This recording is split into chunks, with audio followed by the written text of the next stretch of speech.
And welcome to Seniorship. It's a podcast. It's going to be a blog. Hear you. Oh, oh, yes, I can hear you. Excellent, excellent. Well, my guest is Tony Rowlands, who I was about to say, Tony, that all the best podcasters start by interviewing their friends and family. And and Tony's been a good friend of mine for quite some years now. When I lived in Bristol, which I did for the last 20 odd years. And Tony, this is a new experience for you because you've been a guest on my Don't Get Me Started podcast before, but this is a new one, Seniorship. And it's about, there are different ways of expressing it, but it's about getting the most out of later life. And as you and I are hopefully gracefully or disgracefully entering the realms of later life, I thought that's a great opportunity to have a conversation. And first of all, let me say what I know you as, and then you'll tell me of the things that I've missed out. So I know Tony as a former professional actor and a very good actor, still a good actor, Oh, a former educator, teacher of English and drama, sailor, uh, very good DIY expert, and all sorts of other things. don't tell my wife.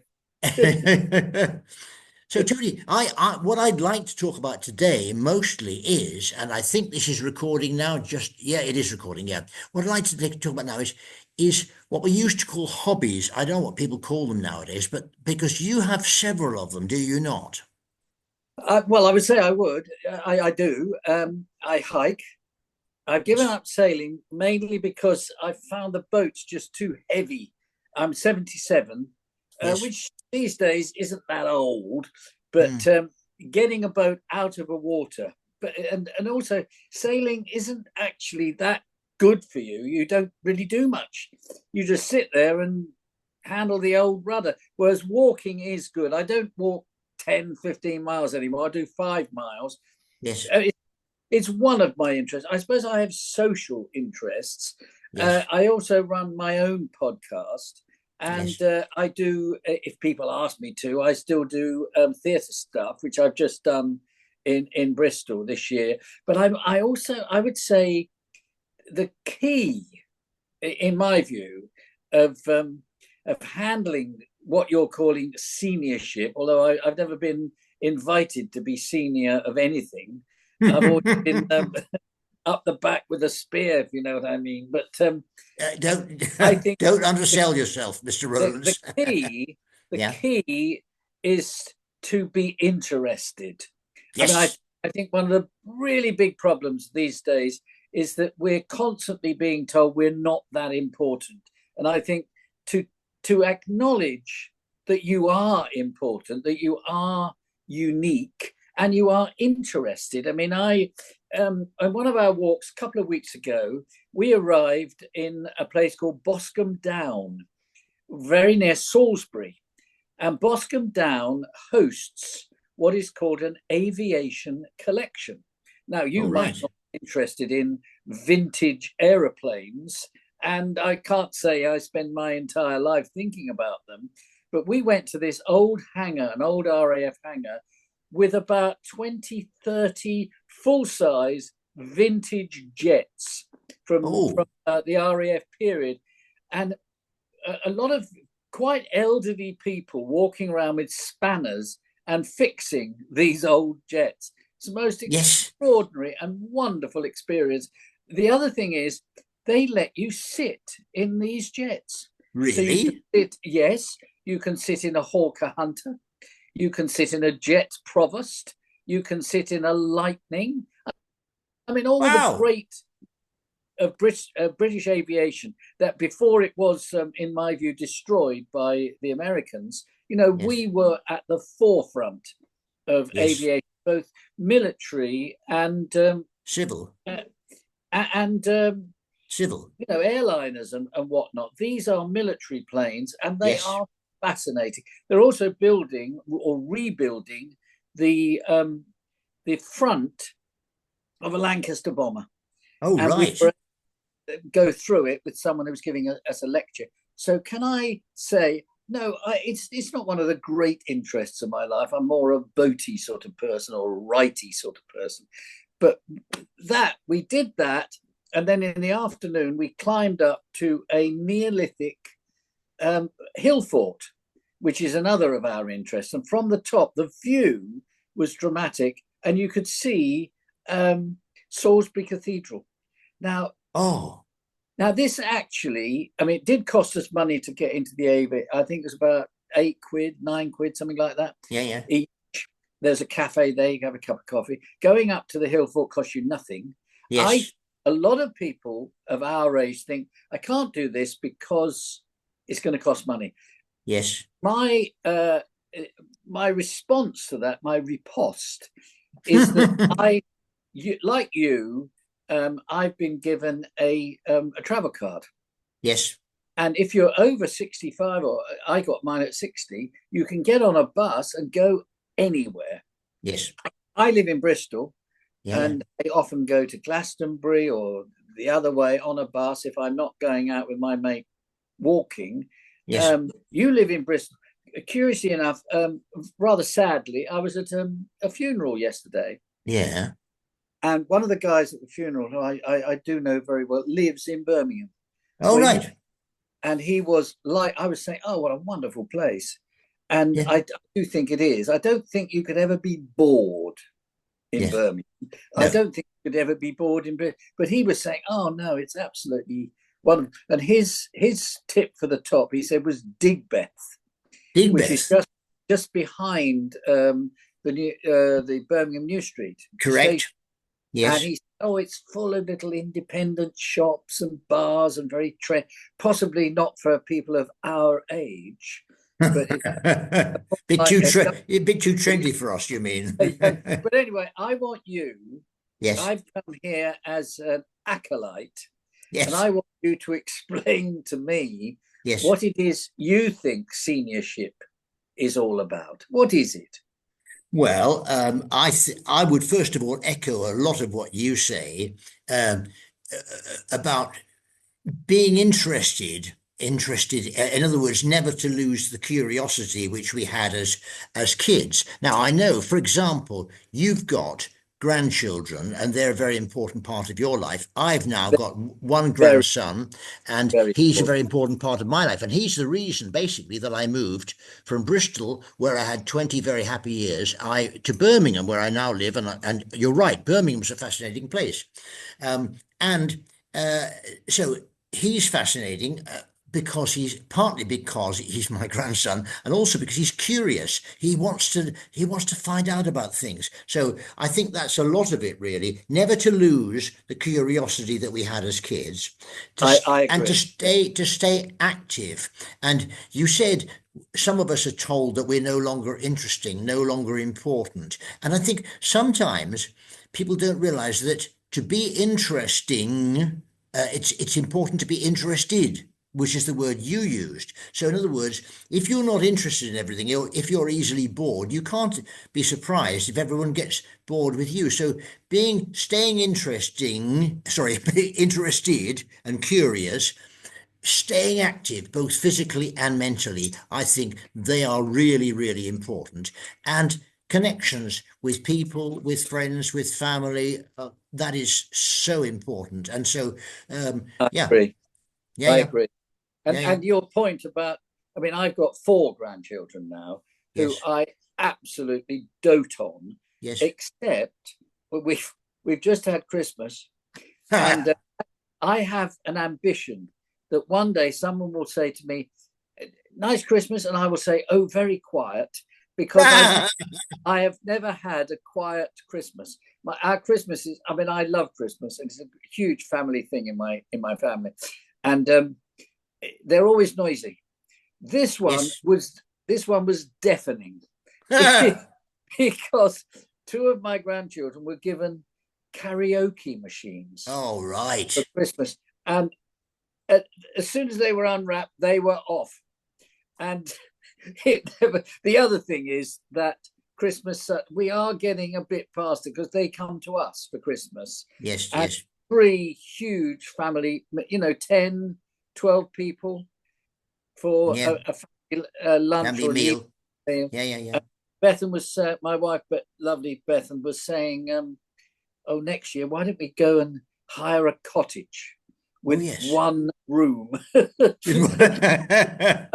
I mean, we won't. But No, I you think won't. even my son-in-law was saying, "Oh, I think maybe we'll host it next year and we'll do it slightly differently." It's just that it's difficult to change. But I think Yes. family is massively important. I think it is quite difficult to acknowledge the fact that you are unique, that you are important. I mean, people are carrying around the phone, which has now become like a sort of fragment of Yeah. Christ's cross. It's almost like a religious talisman.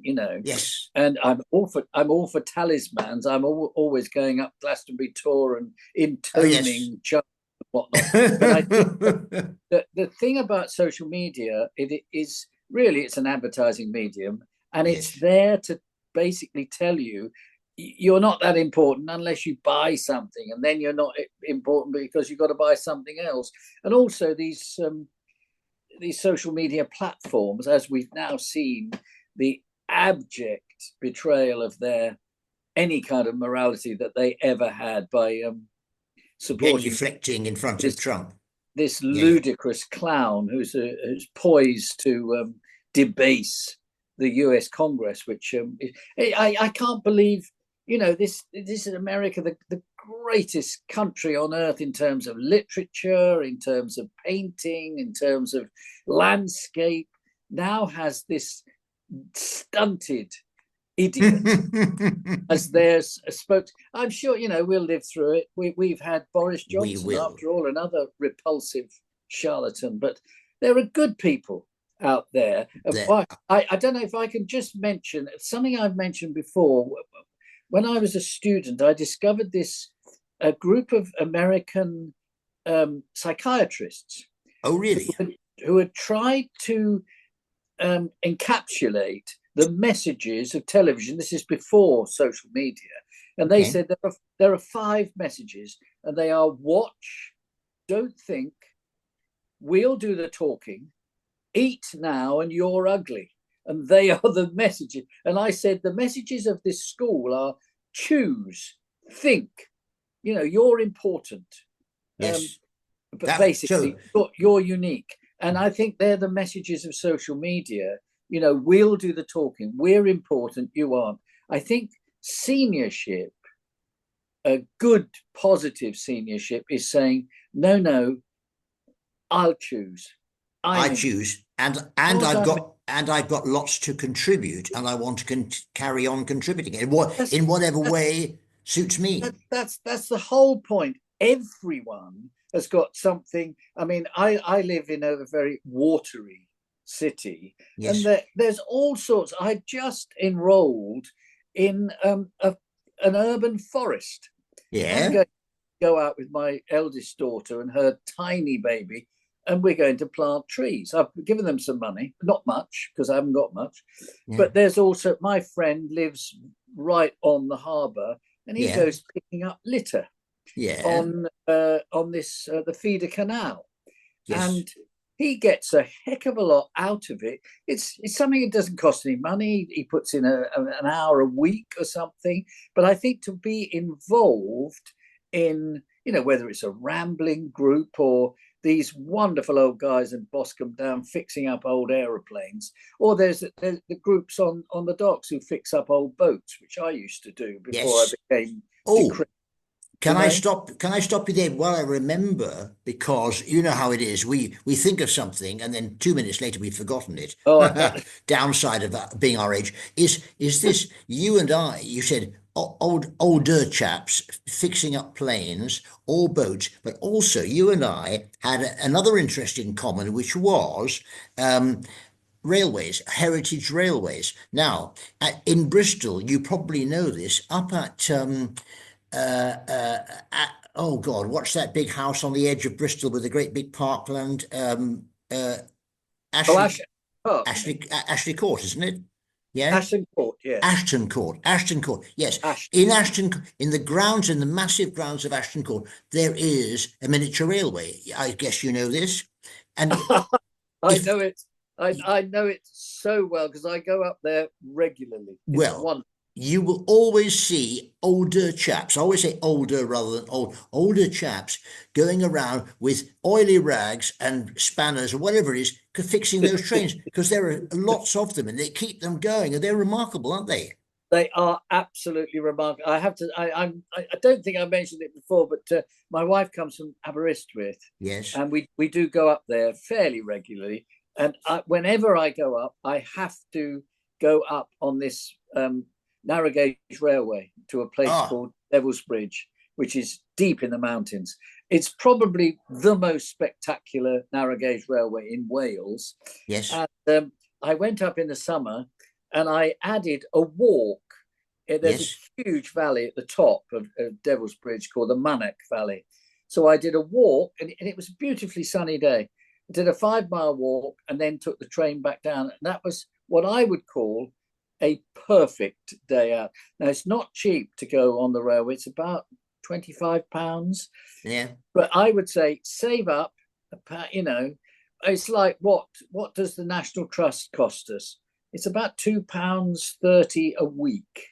yeah, yeah. And to be a member of the National Trust, you know, it's a wonderful thing to be able to go to all those places, or just walk the sea. You know, the coastal path is a wonderful, wonderful. So we are that the thing about living in this country is a sort of privilege in terms of things to do that don't Things to cost do. you very much, Yes, um, things to be feel good about, yes, things to feel cross about. There's not, you know, I think feeling cross is just as good, really, sometimes. I get very, very cross, I'm sure, like you do, about ludicrous yes. things. Yeah, HS took I one of agree. A certain amount of getting cross, true. However, I heard something very interesting on the radio at the weekend. Is we all know about clickbait, do we not? Where you see an advertisement on your screen for something that you're slightly interested in, because they obviously know your interests. And so you click on it, and then you find out actually it's not very interesting at all. But the idea was to get you there so they could advertise something to you, and oh that's called yes. clickbait. Well, now I learned from listening to one of my favorite radio shows at the weekend, which is called Broadcasting House on Radio 4. The new thing is rage bait, which is a version of clickbait. In other words, that media outlets, and that could even include the BBC, they know this, that if they can get you angry about something, you're much more likely not only to click on it, but to engage with it. So maybe to comment. And so that's called engagement. And therefore, rage bait is to get you angry about something so that you will engage. And that means they're more likely to be able to sell you something. So apparently, I'm told by a friend of mine who knows all about social media, that this is a growing trend on Twitter, or X as it's now called, Oh, that X. Elon Musk bought. And so I Oh, thought, what a depressing development. Anyway, I that's a digress. very depressing. I mean, I Yes. heard Elon Musk is a very weird character. I tell you what, But can I I just heard, stop you, Tony? Can I just stop you there for a second? Because I don't want this podcast to become too political on a regular okay, basis. fair So, enough. um, one thing you asked, what's important in my view about seniorship and getting the most out of later life, which is what we're trying to be all about, and that is, it was encapsulated very well, I thought, by a documentary that I saw about Arnold Schwarzenegger. And now Oh he, yeah. remarkable guy, had three totally different careers. First of all, as a bodybuilder and weight bodybuilder and all this kind of stuff, and then he got into acting, and nobody thought he could act, but it turns out he could He be the could. He star. could. He could, Yeah, he could indeed, he could. and He could. then and then he got into politics, and lots of people said, "Oh no, you'll be no good at that." But he said, looking back on those three very different careers, he remembers something his dad said. Now he had a very strange relationship with his dad, and his dad was not the most supportive father. But his dad said something he never forgot. His dad said, "Be useful, be useful," and Really, apparently Arnie never forgot that, and so that was his really. mantra apparently. And I thought that there's something in that. Oh, I agree. And in actual fact, I've done a little bit of film acting myself, and A little bit. it's not easy. And he did, he acted in any number of films. In fact, he was a very good comic actor as well. And I Yes, would say that's the most difficult of it is. all. Yeah, yeah. I've just done this thing. I take people around the town because Yes, the film star Cary Grant was born in Bristol. So yes, we have this walk yes. around the places that he knew. And of course, the thing about Cary Grant was not only was he a very good dramatic actor, but he was a superb comic actor. And I don't think he's been surpassed till Hugh Grant. Yeah, yeah. Our own lovely Hugh Grant, who was also a consummate comic actor, and Who can yet has he also, proved? Well, he's proved yes, recently a very, very fine dramatic actor as well. So quite very interesting. In fact, I read just a small snippet. I was in a magazine I was reading, and they were interviewing Hugh Grant, and yes. they said, "What's your idea of paradise?" He said, Oh, I know. "Did you Right. read that?" No, he said, Tell me. "Oh, a pint of London Pride and a packet of Twiglets, and reading that Colin Firth had a bad review." And I thought that was a rather. I mean, they're obviously good friends, but Yes, I thought that was a rather funny thing to say because actors are very, very competitive, they and they are. don't like to read that someone else was better than they are. No, I had a very good review in the Hull Daily Mail in really. in 1971, which I've still got, and I was mentioned first. They said, I gave a brilliant performance, and I thought, oh, thank you so much. But then I got a review later on in the Guardian, which wasn't quite so good. And I threw that one away. So you always And like to be told you're wonderful, and so yeah, and that's so part yeah, of being. My children often say that I'm a silly old twit, and it's although I'm sure they do it in fun, yeah, but in fact, this funeral we went to, it was just me and my wife and our two children with their youngest baby, and it yes. was nice to just the whole family together. It's very, very important to feel. It's a hugely emotional thing to be out with your family. Oh, Feel I good. agree. I agree 100%, Tony. And you're talking to someone who obviously moved from a place where I was very happy, Bristol, 20 You were, years doing yes, you it. were. Yeah, I was. And because of family. And so I recognize that very much. Of course, the only downside is, of course, I suppose that we've just had Christmas, of course, and somebody once said that at Christmas the world is divided into two groups: um, those who are not in a family and wish they were, and those who are in a family and wish they weren't. So anyway, there are some people who don't have family, and so, No, for example, I've yes, a dear friend of mine who's now dead. Her husband had predeceased her, had no children, and then got seriously ill. And of course, the fact that she had then had no immediate family. She had friends, of course, but she had no immediate family. Must have affected her outcomes, her health outcomes in myriad ways. Tony, no, can I I just ask go ahead. you're writing a book, Yes, I presume, called Seniorship. Now, seniorship. have Yes. do you have a series of rules or tips for sort of 1 to 10, saying this will improve your seniorship or how to be senior? Do No, have you come up with no. so far? No, I have not, and I tell you what, Tony. I started years ago. I wrote a couple of books that you're familiar with, and on totally different topics. And my then writing coach said to me, "Right, the next book you should write should be about retirement. You see, or Oh, seniorship, if you like." And so I thought, okay. And she even said to me, "I've got a title for you when I'm 64." Because then I was about 65. Anyway, oh, so I thought, oh, great, that's a good project. So I started work on it. But then I stopped. And the reason was I thought, hang on, can I give advice to people about what constitutes a happy and fulfilled retirement? Because we're all different. We're all unique, as you that mentioned is at true. the But top of the show. Yeah. your experience of life has been fascinating. Well, thank And you. well, I mean, it has, and you're also a very good writer.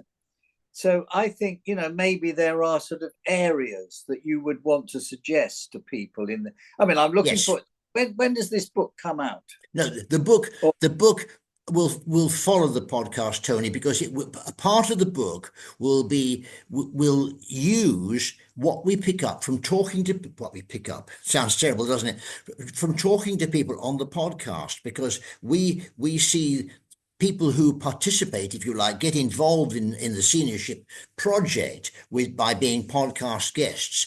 We record these podcasts. We'll have transcripts, and we'll think, okay, right, there's some really useful stuff here we can use for the book. So the book will follow, because oh, to, I to, see. to engage with people. You can't have only podcasts because a lot of No, older people don't no, listen to I, podcasts. Yeah, yeah. I, So there will be a book, Tony, but it won't be immediately. And yes, we will try and give some tips, but we will be cautious in the way we give them, as to say, this might work for you. It worked for person A and person B, but person C thought it was terrible advice.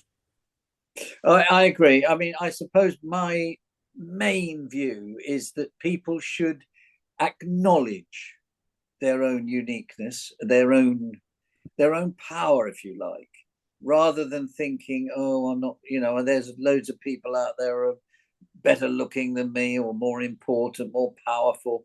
And honestly, I think we need to get back to the idea that the individual is sacrosanct. The individual is the most Yes, important thing that we have, because everyone is unique, yes. whether they like it or not. Yeah, yeah. No one is like you. And whether all you do in your life is help an old lady across the road, you will make a difference. Everyone makes a difference in their life. And I think there's a lot of trauma, naturally enough, in the world. And we need to get away from the idea that people are scared, lonely. I mean, we do have big, big problems financially. We have big problems with housing and all sorts of stuff. But really, if people came to the conclusion that no, I'm bloody important.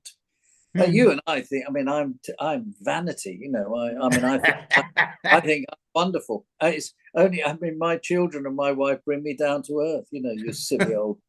And my youngest granddaughter said, "Oh, Grandpa Tone will die first because he's the oldest." And I thought, well, yeah, she has got a point. She's got, she's quick on the uptake, that girl. Yes. She's very quick. She's a very bright girl. Yeah, well, they all are, and they're lovely. I have to say, they You have are. to, and I'm so glad that you said early in this episode that your wife Bethan is lovely, and that's a fact I know. But I'm glad you said it because this is being recorded. You see. I, that's a very good point. I have to. Obviously, we've been married for 47, 48 years, something like that. Yeah, 47 years, and never a crossword. And obviously, we've rowed and bickered for most of the time, but I absolutely adore her. And we travel. We travel well. That's the other thing. Yes. We're both living on my pension, very small. Her pension, not bad, NHS pension. But we have 2 or 3 holidays every year, She is an absolute genius. We'll have a holiday for 500 quid. A foreign I country could, remember. She's very but good at finding deals, isn't she she? is really, really good. But funnily enough, one of our most memorable holidays was 2 days or no 3 nights in a caravan in Cardigan Bay in Wales, a place called Newquay, a beautiful place, with Yeah, two of our grandkids. yeah. And they still say, "Oh, wasn't that wonderful?" And so do I. It was absolutely delightful, and we ate fish and chips every day because they do terrific fish and chips in Newquay. Yes, It's one of the meccas of fish and chips. I'd heard that. Baked beans, and we just had the most wonderful time. It's got a beautiful beach. I Yes. bought a little boat and I towed them up and down in this tiny little boat. And we went crabbing and all sorts of stuff. And I think, why get on a plane Mm. when when you can go? Although quite often these caravan sites are more expensive than going. We went last year. We went to Dubrovnik and Kotor in Montenegro, and then Yes, the other place we went to Tarragona in Spain, which is I a place I wanted to remember. go. And I remember. it Yes, didn't cost a huge amount of money. You can if you read in the papers, it's always £300 a night. Well, it's not. You can get yourself a very nice apartment for 500 quid for 8, 9 days. yes, It's yes. not. You can. It's not. We're going to Paris next month, and it's not. It's about 100 quid a night, I suppose, Yes, yes. for a Well, self-catered. you've reminded me, Tony, we certainly are going to have, we've been fleshing out the different sections and segments of this. Well, it'll be a website as well, and as well as this podcast. And one that travel, or let's say travel and trips, if you like, will be one of the sections that we'll talk about for sure. And yes, you're right. I mean, it's not necessary to spend an absolute fortune to have a good time, but it's and to get the balance right, isn't it? I mean, somebody once said to me, um, too many people are focused totally on when's their next break, when actually it might be a better idea to have a life that you don't need a break every 5 minutes from. I, Yeah. I like traveling. I mean, I when I used to go up to Birmingham to meet you, and I loved that trip. Yes. I, I'm a great fan of railways, as you know. Mm. Um, Old railways, new railways, blah blah blah, and of course my admiration for you taking a train all the way from Birmingham to Seville. Yes. I mean, Yes. that is a dream journey, and it didn't really cost you very much at all, did it? No, I did something I hadn't done as a 20-year-old, which was buy an Interrail pass. And I got a 10-day Interrail pass, first class, for about £350. 10 days of travel, that is. 10 days of travel. Yes. Yeah, So yeah. you have to stay in hotels, but they don't Yes, have to be. they don't. We always stay in the Travelodge, Yes, I know. and we're actually going to London this weekend, and it's 80 quid for 2 nights, and we've been upgraded, which means Wow. we might even have a bed. That's a treat. Is this the one at Kew Bridge, Tony? Yes, we always stay because Yes. we drive up. I mean, Yeah. we both, I'm a Londoner born, and Bethan lived in London for 20 years as an adult. So it's part of our life, but it's very easy to drive up, and then we get off at Chiswick, and Kew Bridge is absolutely gorgeous. I You can know. take the bus into Richmond, walk back along the canal, and I mean along the river. It's just gorgeous, and then getting into central London is very, very easy from there. So I know we it's a great spot. You gave me the tip, Tony, and I have stayed at that hotel. And also, for those did who are you have a interested in bed? football, the bed was included on that occasion. Oh, amazing! But for those interested in football, you're right by Brentford Football Club, You are are you not? you are by Brentford, yes, and they're doing, and not so much a couple of weeks ago, but they're doing very, very well, and Hmm. they are, they're hitting the heights of British football. Well, well, So well. yeah, quite remarkable. Yeah. Listen, Good place. talking about the heights. I need to watch the clock because we're almost out of time here, Tony. But you Oh, know what? I would like to get you back again another time and talk about some of the aspects to expand, if you like, on a couple of the aspects that we've talked about today, because there's so much to consider in this question of how to get the most out of later life. And thank you for being our guest a, today a and pleasure. being one of the earlier seniorship, what shall I say, members, collaborators. Uh, Much appreciated. And I will be inviting you back again for sure. Well, that's very kind of you, and I hope the £5 note is winging its way from Birmingham as we speak. It certainly is. Tony Rowlands, thank you very much. A pleasure. Thank you, and Thank you. good And health. thank you, folks, for listening. Bye for And now. yeah, yes. And we're out. I always like to say that. Now I press this one that says end.